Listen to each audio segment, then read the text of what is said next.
L'authenticité. Être authentique, c'est quoi? C'est d'être au plus près de son cœur, de son âme, de cette vibration d'amour que l'on est au plus profond de soi-même, au plus profond de tout un chacun, aligné à ses pensées, ses paroles et ses actes, reflet aligné entre son intérieur et son extérieur. Parfois, on pense que l'on est authentique, que l'on est vrai, mais en réalité, il manque une dimension subtile. Observe tes réactions, tes pensées, ta façon d'être en étant seul et celle quand il y a du monde. Parfois on dit des choses pour rester fier, digne, pour ne pas montrer sa vulnérabilité, qui n'a rien de péjoratif entre nous quand on est blessé, pour éviter le qu'en dira-t-on des autres, et de ressentir de la honte sur la vie, le jugement des autres. On va à l'encontre de ce que l'on sent et pense vraiment au plus profond de soi. On répond avec notre ego protecteur, ce faux soi, celui que l'on a construit au fil des blessures, des chagrins, des trahisons, des déceptions et j'en passe, pour ne plus se laisser atteindre si profondément. Cette vulnérabilité, cette authenticité, cette vérité, ce vrai nous, ce soi supérieur, celui connecté à cet amour divin, qu'on a oublié, caché, celui qui nous relie et surtout nous fait nous sentir vivants à nous tout seuls, sans devoir chercher réconfort ou combler un vide. Le vide, on se le construit tout seul. Il est tellement simple de se libérer d'un ressenti émotionnel sur l'instant, au lieu de le camoufler et de le garder inscrit et de répéter ceci sans cesse. Entre nous, dans les polarités yin et yang, dans la polarité yin, l'enfant yin a été empêché de ressentir les choses, puisque chaque chose qu'il ressentait, on lui a dit que ce n'était pas vrai. Et c'est dans les exemples, j'ai mal, non, tu n'as pas mal, ce n'est rien. Je suis triste, non, mais t'as pas besoin de pleurer, c'est pas nécessaire pour ça. Allez, t'es un grand garçon, t'es une grande fille, t'es forte. Donc ça a été vraiment quelque chose qui a modifié la profondeur, le ressenti. Donc en fait, tout ça jusqu'à quand? On contient jusqu'à quand? On est faux jusqu'à quand? Exploser, imploser, s'éteindre, partir en dépression, en burn-out, dégringoler, ne plus pouvoir se relever, être fatigué, perdu en dehors de ses pompes, devenir quelqu'un de rigide, contrôlant, froid, sans état d'âme ni vibration de cœur, et se demander ensuite pourquoi c'est si plat, pourquoi on s'ennuie ainsi, et que notre vie est terne et sans saveur ou illusoire. Pourquoi on doit se diriger ensuite dans des activités qui font monter l'adrénaline? Pour se sentir vivant, quand on peut être vivant simplement à l'intérieur de soi en se reconnectant à qui on est. Que ça fait des hauts subitement et des bas incompréhensibles. Choisir des personnes juste pour combler quelque chose ou un travail juste parce qu'il le faut sans se placer au centre. Parce que ça fait bien. Parce que sur le CV c'est génial. Mais finalement à l'intérieur ça fait quoi? Pourquoi s'infliger ça? Un exemple aussi flagrant. Quand tu aimes quelqu'un, tu l'aimes et c'est tout. Il n'y a pas de raison pour cela.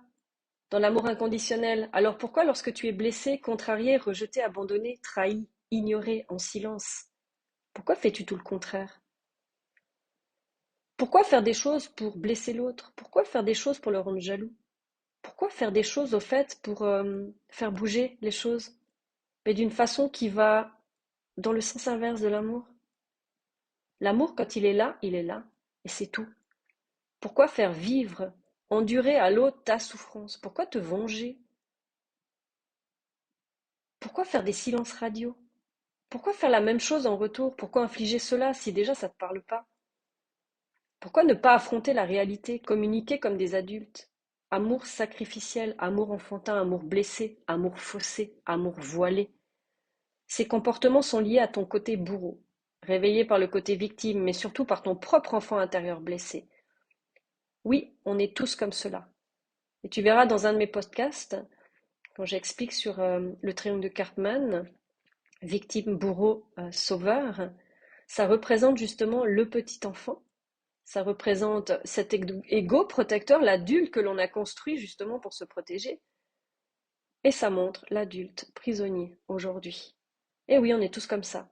Jusqu'à ce que tu sortes de ce fameux triangle de rôle et que tu prennes enfin le temps d'aller écouter cet enfant bien enfoui en toi depuis trop longtemps et de le laisser s'exprimer et surtout exister.